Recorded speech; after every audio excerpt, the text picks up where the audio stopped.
মাছ ভাজ দিব বাবুর পুঁটি মাছ বাবুরে খুব মাছ আসছে অন্যান্য মাছ আসছে না না এই আসো গোসল করাই দি তুমি বাড়ি এসো এইসে নিয়ে তো কাদা পানি সব ছানছে কাদা মাটি করাচ্ছি দাঁড়া মাছ কোট এসে মাছ কোট আসো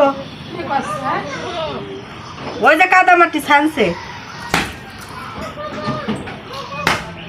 আসো মাছ কোটো এ দেখো কি সুন্দর মাছ আসো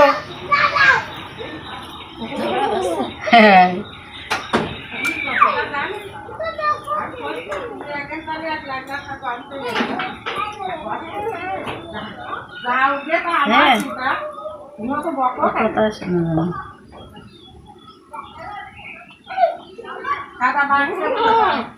কিডা